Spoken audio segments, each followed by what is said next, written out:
Scott. Thanks to Scott as the commissioner. We've never had a commissioner, at least since I've been here, and he's done an awesome job with all of athletics.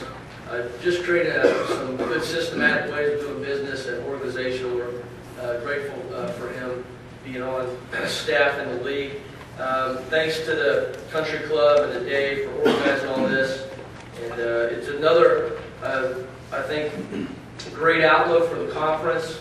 I think there are a lot of things as I look at the overall league itself. There probably are some things that we would like to accomplish relative to a couple teams in the playoffs again if we could.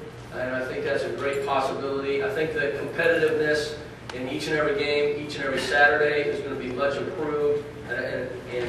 So I think it's going to be just a great season in the Kansas Conference. For us, it's a year of transition. We've lost sort of that first class that we recruited when we came in. We had some very good football players, particularly on offense, who graduated.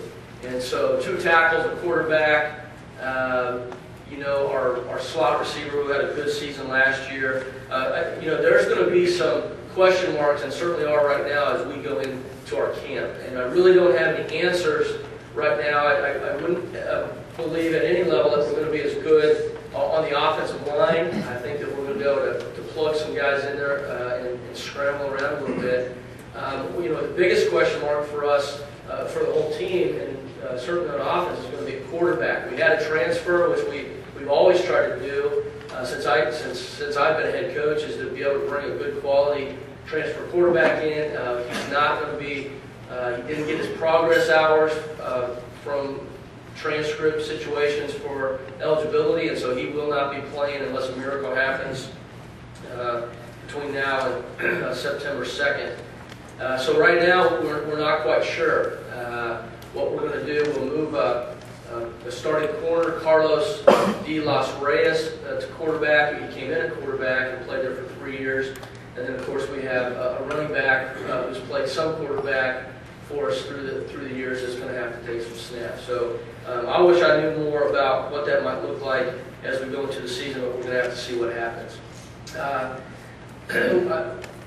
Systems-wise, I'm not sure what we're going to be able to do with our personnel. A lot of that has boiled down to what our quarterback can do, and so I think that we're going to have to go in with our minds open relative to how we come out and what we look like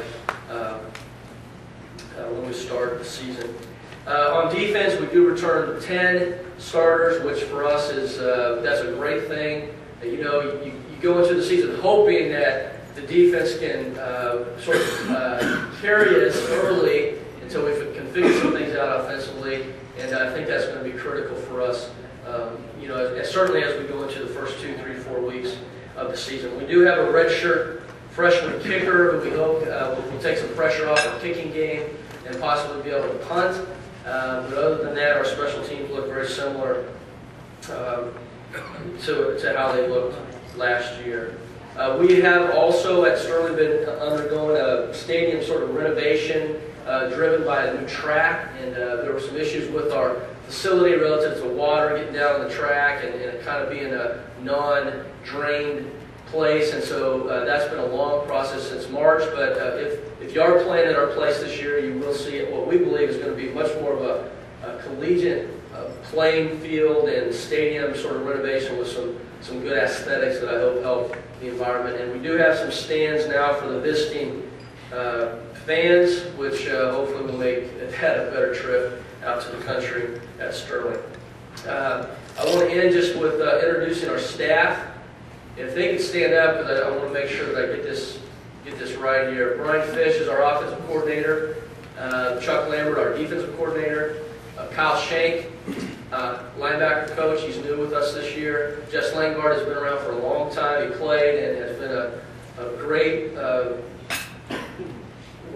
strength and conditioning guy, and has coached linebackers. I think he'll coach the defensive line this year. Our sports information director who runs the stats for football and is our head baseball coach, Jared Hamilton, and our radio guy, Scott, if he could stand up. He's the guy that just does an awesome job for a KSKU out of Hudson, carries our games.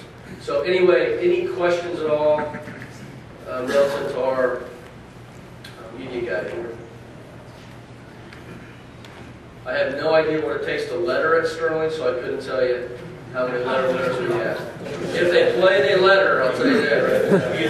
Yeah,